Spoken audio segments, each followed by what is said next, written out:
जय हिंद दोस्तों, मैं पवन कुमार स्वागत करता हूं आपके अपने YouTube channel example group of education पे। तो शुरुआत करने वाले हैं आज हम लोग ब्लड। तो ब्लड के बारे में जितने भी आपका ऑब्जेक्टिव है उसको मैं ब्लड मतलब हिंदी में इसको हम लोग बोलते हैं क्या, रक्त। क्या बोलते हैं? रक्त, या तो बोलते हैं रुधिर, खूनवा, ठीक है, रुधिर। और क्या बोलते हैं? देहाती। ये तो आपका हिंदी हो गया, ये आपका हिंदी हो गया। देहाती में बोलते हैं इसको खून, ठीक है, खून, ठीक है। और इसको बोलते हैं लहू। क्या बोलते हैं? लहू, ठीक है। तो ये सब इसका निक नेम हो गया। हम लोग देखेंगे आज ब्लड के बारे में। ब्लड मतलब क्या हो गया? रक्त, रक्त मतलब खून, रक्त मतलब खून हो गया, आपका रुधिर हो गया, आपका लहू। जो समझना है समझ लीजिए, और समझना है आपको ब्लड क्या होता है। एक बार आज समझ लीजिएगा तो फिर जिंदगी भर भूलना नहीं है, ठीक है ना। भूलना मना है, यहाँ पर एक बार पढ़ लिए तो फिर भूलना मना है ना। चलिए, तो आज हम लोग शुरुआत करते हैं ब्लड को, और ब्लड से देखते हैं कितना रिलेटेड क्वेश्चन हम लोग बन पाता है। चलिए, तो शुरुआत करते हैं ब्लड। ब्लड होता क्या है? तो ब्लड का अगर हम लोग बात करें तो ब्लड का सबसे फर्स्ट पॉइंट लिखिएगा भाई, सबसे फर्स्ट पॉइंट लिखिएगा ब्लड क्या होता है। तो ब्लड एक क्या होता है? संयोजी उत्तक होता है। क्या होता है? संयोजी उत्तक, संयोजी उत्तक होता है। क्या होता है? संयोजी उत्तक। इसको बोलते हैं इंग्लिश में, सीबीएसई वाले ने भी देख लो रे, क्या होगा सो, क्या होगा? Connective tissue. क्या होगा? Connective tissue. अब नहीं बोलेगा कि सर इंग्लिश में नहीं पढ़ाए थे, ठीक है। कनेक्टिव टिश्यू होगा। कनेक्टिव टिश्यू किसको बोलते हैं? तो कनेक्टिव टिश्यू मतलब वैसा टिश्यू होता है, टिश्यू तो पता ही है क्या, कि जब सेल जब मिल जाता है बहुत सारा सेल तो क्या बनाएगा बाबू? बनाएगा टिश्यू। अब ये टिश्यू, अब टिश्यू क्या है? तो हम क्या बोल रहे हैं? ब्लड क्या है? तो ब्लड एक संयोजी उत्तक है। संयोजी उत्तक मतलब क्या हो गया? कनेक्टिव टिश्यू मतलब क्या? वैसा टिश्यू जो क्या करता है, हम लोग को बॉडी पार्ट को कनेक्ट करने का काम करता है। नाम से क्लियर हो रहा है ना, कनेक्टिव टिश्यू, ठीक है। तो जैसा कि हम लोग का लिगामेंट, टेंडेंट, ये सब क्या है? तो ये सब है सारा तुम्हारा संयोजी उत्तक है, ठीक है। तो उसी तरीके से ब्लड भी क्या है? संयोजी उत्तक है। तो बात समझ में आया? पहला संयोजी उत्तक, ब्लड क्या है? एक संयोजी उत्तक है। दूसरा बात समझ लो, दूसरा बात क्या है? सो दूसरा बात क्या है? ब्लड एक संयोजी उत्तक है।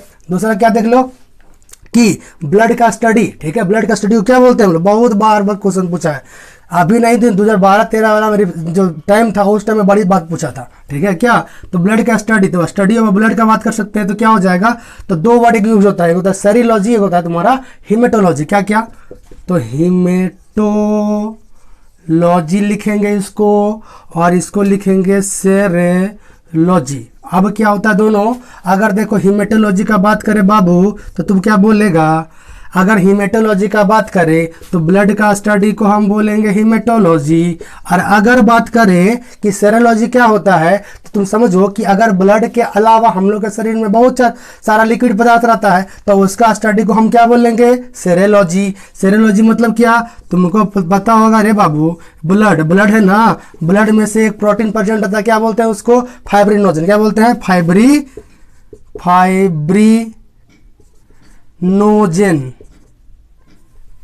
क्या बोलते हैं? फाइब्रिनोजन। ये फाइब्रिनोजन को अगर ब्लड से निकाल देंगे तो क्या बचेगा? ब्लड में क्या बचेगा? तो ब्लड में बचेगा सीरम। क्या बचेगा? सीरम। अगर हम सीरम का अध्ययन का बात करें, ये सीरम के अध्ययन को भी क्या बोलेंगे हम लोग? तो बोलेंगे सेरोलॉजी। और ये आपका ब्लड है, ब्लड के स्टडी को क्या बोलेंगे हम लोग? हिमेटोलॉजी। आगे नेक्स्ट पॉइंट याद रखेगा, ब्लड को जो हम लोग रखते हैं, ठीक है, ब्लड बैंक में जो रखते हैं वो कितना डिग्री सेल्सियस पर? 4 डिग्री सेल्सियस पर रखा जाता है, ठीक है। कितना पर? तो 4 डिग्री सेल्सियस पे रखा जाता है। इतना सारा ब्लड से आप तुम्हारा इंपॉर्टेंट क्वेश्चन बन गया। आगे देखो क्या है कि बात समझ में आ रहा है। अगर नॉर्मल आदमी जब ब्लड डोनेट करता है तो कितना डोनेट करता है? तो 450 ml। कितना? एक पाउच। कितना? एक पाउच नहीं बाबू, कितना? एक पाउच। एक पाउच में कितना होता है? तो होता है 450 ml। कितना? आगे नेक्स्ट पॉइंट देखो ब्लड के बारे में। ब्लड में अगर हम लोग बात करें तो ब्लड का पीएच वैल्यू जो होता है, पीएच वैल्यू, तो पीएच वैल्यू कितना होगा? 7.4। कितना? 7.4। अब देखो 7.4 मतलब क्या, कि तुमको पता है कि पीएच जो स्केल में जो वैल्यू होता है वो होता है 0 से 14 तक। और 14 पता है कि 0 से 7 तक जो होता है रे वो क्या होता है, जैसे 0 से 7 तक तुम्हारा अम्लीय और 7 के बाद क्या रहेगा, क्षारीय। तो इसका वैल्यू कितना है, वैल्यू है तुम्हारा 7.4। मतलब ये ब्लड का क्या होगा, तो प्रकृति क्षारीय होगा। क्या होगा, प्रकृति क्षारीय होगा। नेक्स्ट हम लोग आ जाते हैं, इतना तो मतलब तुम लोग बात समझ में आ गया। चलो तो इतना तुम लोग ध्यान से देख लो, ठीक है। अगर तुमको पीडीएफ क्या बोलते हैं, ये जितना भी आपको पढ़ा रहे हैं तुम्हारा जो क्या बोल सकते हैं नोट्स है, उसका पीडीएफ तुमको वीडियो के डिस्क्रिप्शन के लिंक में मिल जाएगा, उसका देख लेना, ठीक है। चलो अगर आगे बढ़ते हैं, इतना बात तो समझ में आ गया। चलो तो और समझते हैं ब्लड के बारे में। तो ब्लड के बारे में इसका विस्कोसिटी, ये भी थोड़ा सा डीप क्वेश्चन है लेकिन ध्यान रखना।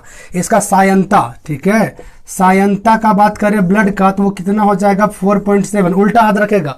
अगर हम लोग पीएच बात करें तो पीएच 7.4 और सायंता का बात करें तो कितना हो जाएगा, तो उसका उल्टा 4.7, ठीक है। तो इतना बात समझ में आ गया। और अगर हम लोग बात करें कि कोई भी मेल बॉडी में, कोई भी पुरुष में, किसमें, पुरुष में, तो पुरुष में कितना ब्लड होना चाहिए, अगर नॉर्मल एवरेज का बात करें मेल और फीमेल दोनों मिला के, तो मेल और फीमेल दोनों मिला के 5.8 लीटर एकदम पक्का पक्का इतना होना चाहिए, है ना।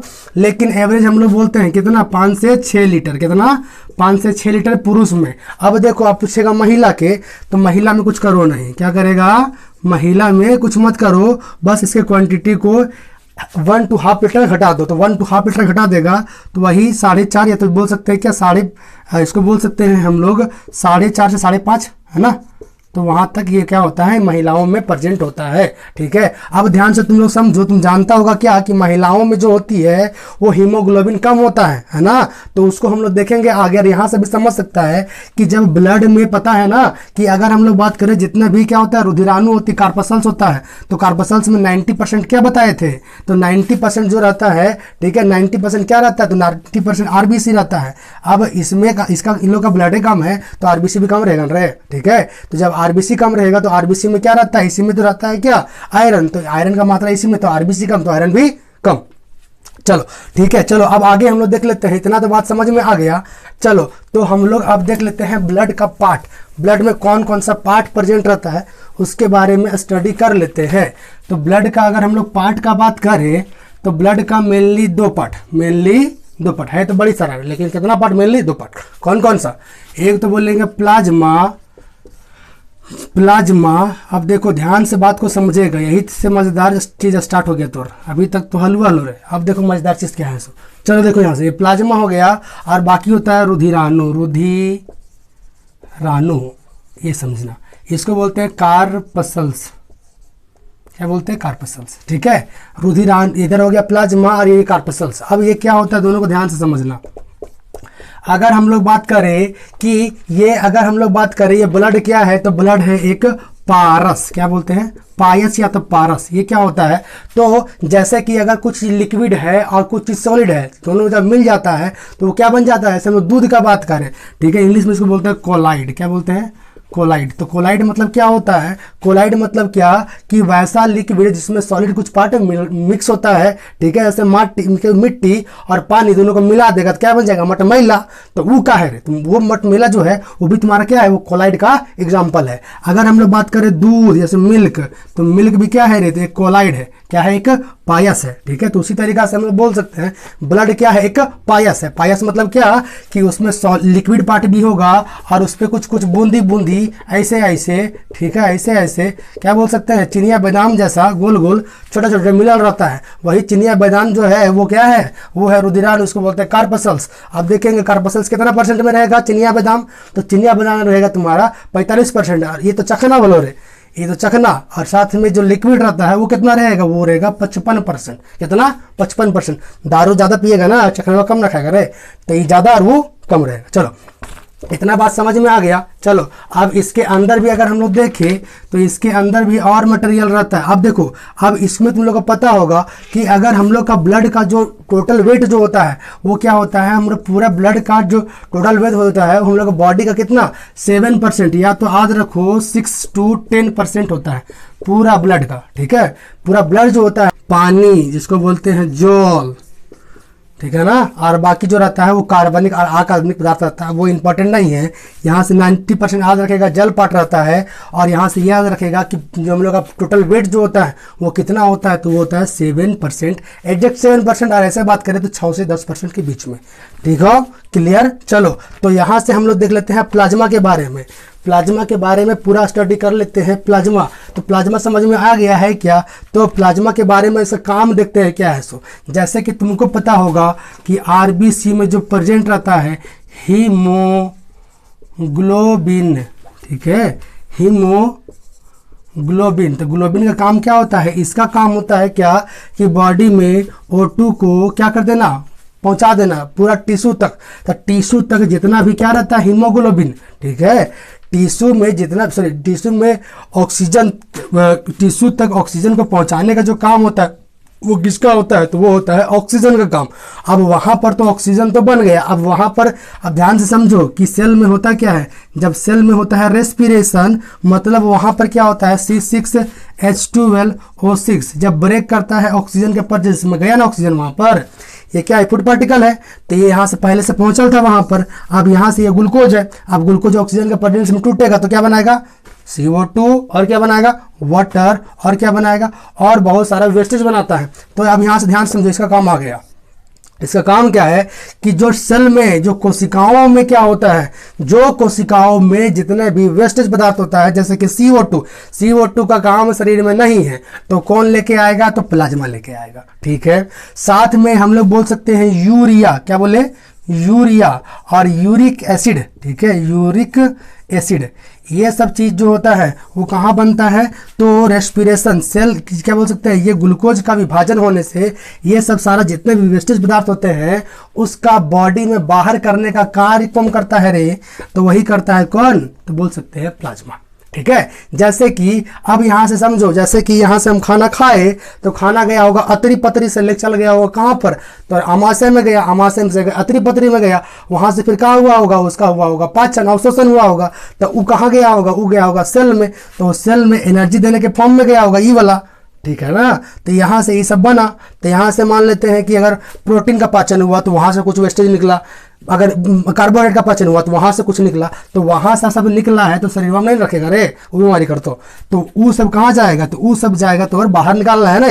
तो यहाँ से देखो, ये अगर बात करें, ये प्लाज्मा ही जो होता है वो किडनी तक पहुँचा देता है, ठीक है ना। अब किडनी क्या करेगा, उसको प्यूरिफाई करेगा और उसको बाहर निकालेगा, तो किडनी तक पहुँचाने वाला काम कौन किया है, तो ये तुम्हारा है कौन, प्लाज्मा, ठीक है। अगर O2 को इधर यहाँ तक हार्ट तक पहुंचाएगा, अगर हार्ट फिर क्या करेगा, इसको बाहर निकाल देगा, तो यहाँ तक ये जो काम करना था, ठीक है, वो सब कौन काम किया, वो CO2 को बाहर निकालने का भी काम प्लाज्मा, यूरिया और यूरिक एसिड को बाहर निकालने का काम सब कौन किया, तो तुम्हारा प्लाज्मा, ठीक है। तो इतना काम तुमको बात समझ में आ गया। और नेक्स्ट और इसका काम समझ लो कि pH जो वैल्यू होता है उसको, जो हम लोग बोल सकते हैं क्या, उसको मेंटेन जो करता है, pH वैल्यू कितना, ब्लड का 7.4, विस्कोसिटी बोल दो फिर से, बोलो जल्दी बोलो, हाँ, तो 4.7 विस्कोसिटी, और वैसे ये, तो दोनों को मेंटेन कौन करता है, तो मेंटेन करता है कौन, प्लाज्मा।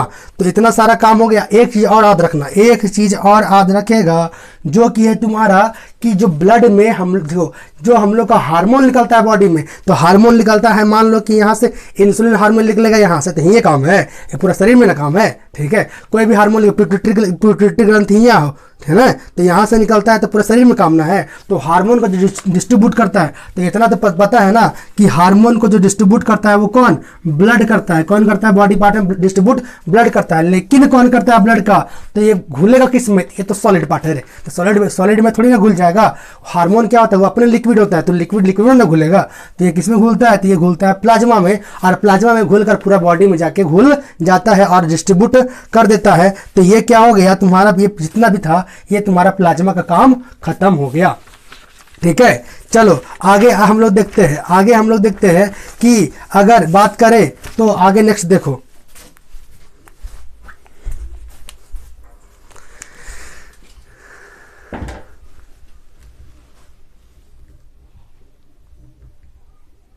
देखते हैं इसका पार्ट कार्पसेल्स वाला, है ना। चलो अब आगे आ जाओ।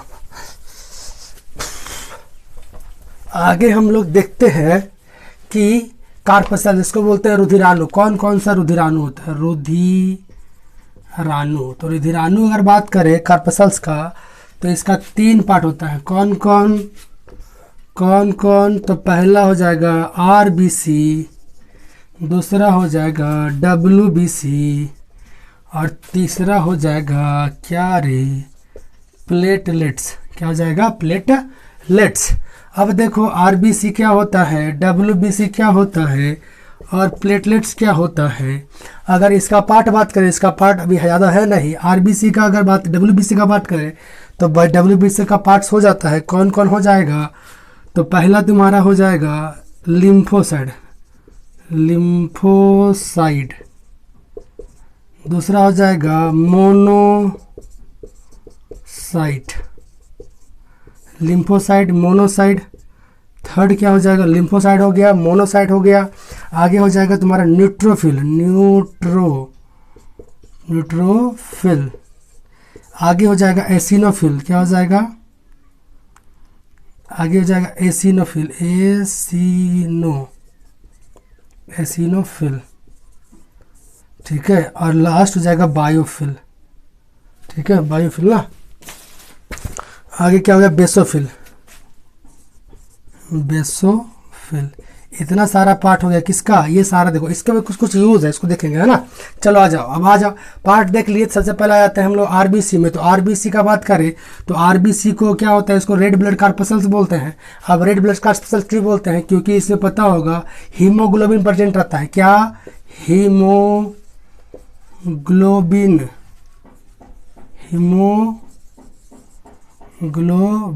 ठीक है। हीमोग्लोबिन नाम का एक रंजक प्रेजेंट रहता है जो क्या करता है, इसको कलर देने का काम करता है। क्या करता है, इसको कलर देने का काम करता है, ठीक है। अगर इसका हम लोग निर्माण का बात करें, इसका निर्माण कहाँ पर होता है, पहले इसका आकृति का बात करें तो इसका आकृति जो होता है वो बायकनकेव होता है। बायकनकेव मतलब कैसा, अगर तुम देखा होगा क्या होता है, तो एक देखा होगा बलशाही, ठीक है, बलशाही देखा है ना। क्या होता है बलशाही, तो कुछ ऐसे होता है, ठीक है। ऐसे दोनों जगह पर रहेगा गड्ढा, जैसे सेव को देखा है ना, तो दोनों तरफ क्या रहता है, गड्ढा, और बीच में साइड साइड में ऊंचा और बीच में गड्ढा, ऐसे ऐसे, मतलब ऐसे ऐसे गड्ढा, इधर ऐसे, है ना, ऐसे ऐसे गड्ढा रहेगा और बीच में क्या रहेगा, उठल। तो ये क्या है, बायोकनकेव। इंपॉर्टेंट है, एग्जाम में पूछता है कि आकृति कैसा होगा, तो बायोकनकेव होगा, ठीक है। एक चीज़ और यहाँ से, तो एक पॉइंट देख लिया सबसे पहले, हीमोग्लोबिन आरबीसी में क्या प्रेजेंट रहता है, हीमोग्लोबिन। सेकेंड क्या देख लिया, इसका आकृति, आकृति क्या होगा, तो बाई कनकेव, ठीक है, कैसा होगा, बाइकनकेव। आगे थर्ड चीज़ का बात करें, थर्ड पॉइंट कैसा होगा ये, ठीक है। तो इसमें क्या बोल सकते हैं, केंद्रक, ठीक है। इसके केंद्रक प्रेजेंट नहीं होता है, इसको बोलते हैं सेंटर। तो सेंटर इसमें प्रेजेंट नहीं होता है, ठीक है। मतलब कि अगर ये हम लेते हैं आरबीसी का सेल है तो उसके अंदर क्या होगा, न्यूक्लियस, तो उसके अंदर न्यूक्लियस होबे नहीं करता है, ठीक है। अगर तो बात करें इसमें न्यूक्लियस नहीं रहेगा। लेकिन अपवाद का बात करें, दो अपवाद है, कौन कौन सा, ऊंट और लामा, ठीक है, लांबा, ठीक है। ऊंट और लांबा ऐसे दो जानवर हैं जिनके क्या बोल सकते हैं, आरबीसी में केंद्रक उपस्थित होता है, लेकिन बाकी वाले में नहीं होता है, ठीक है। आगे इतना बात समझ में आ गया। आगे देखते हैं कि अगर हम लोग बात करें इसका अगर मात्रा का, ठीक है, मतलब हीमोग्लोबिन का मात्रा, यही बहुत इंपॉर्टेंट है, ठीक है।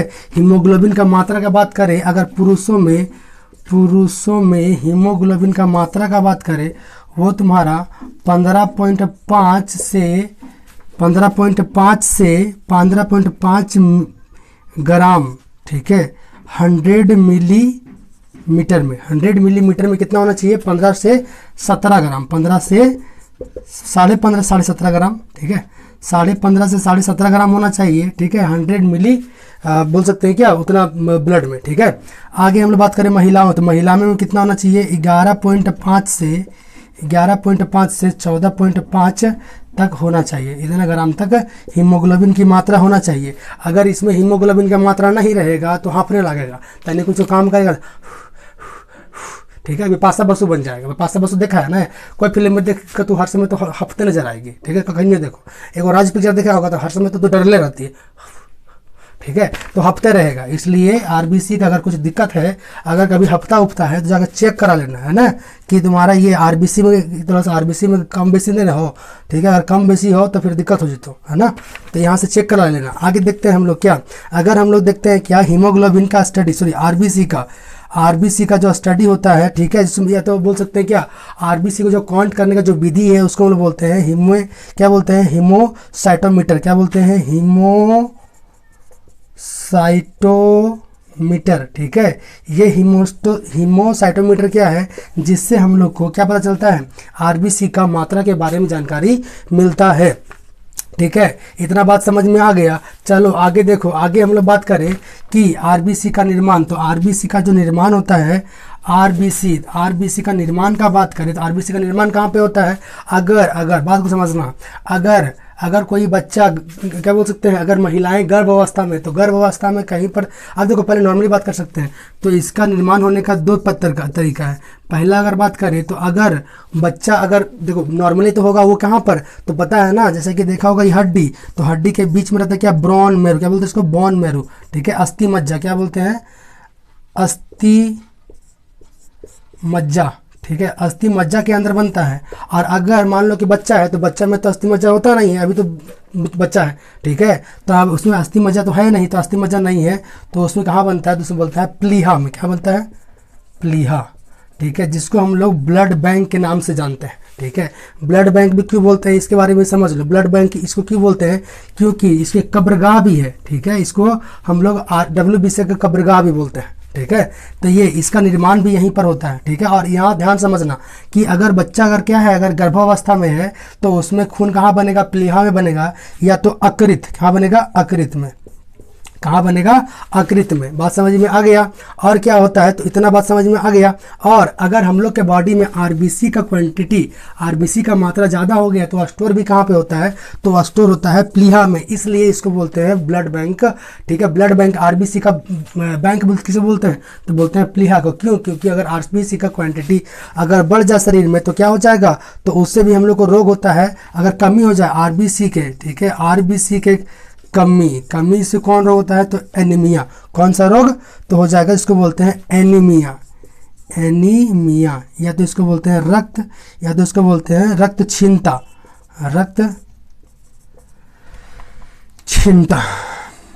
ठीक है, बोलते हैं रक्त छीनता। तो इतना बात समझ में आ गया। अगर ये आरबीसी का क्वांटिटी बढ़ गया, तो इसको बोलते हैं क्या? पॉलीसाइथेसिस, ठीक है, पॉलीसाइथेसिस, ठीक है, पॉलीसाइथेसिस याद रखेगा, ठीक है। तो यहाँ से देख लीजिए क्या, अगर आरबीसी का क्वांटिटी, अगर आरबीसी का निर्माण कहाँ पे होता है? तो नॉर्मली कहाँ पर होगा? अगर कोई यंग है, तो उसके हड्डी का जो बीच में खोखला रहता है, रे सुटुक आवाज आता है, मोरा खाता है तो, है ना। तो ये जो हड्डी है, तो हड्डी के बीच में जो खोखला रहता है, तो इसी के अंदर रहता है क्या? इसके अंदर रहता है आरबीसी का कैविटी, ठीक है, आरबीसी का क्वालिटी रहता है, जिसके अंदर आरबीसी का फॉर्मेशन होता है। अब यही आरबीसी देखो, अगर इसमें कहीं हड्डियाँ नहीं है, तो यहाँ जो गर्भावस्था में होती है, उसमें तो हड्डी होता नहीं है। अब हड्डी उसमें नहीं रहेगा, तो इसका निर्माण कहाँ पे होगा? तो इसका निर्माण जो होता है वो तुम्हारा प्लीहा या तो अकृत में, ठीक है। अगर क्या बोल सकते हैं, आरबीसी का कमी है, तो कौन सा होगा? तो तुम्हारा होगा एनीमिया। ज़्यादा है तो क्या होगा? पॉलीसाइटिसिस, ठीक है, पॉलीसाइटिस।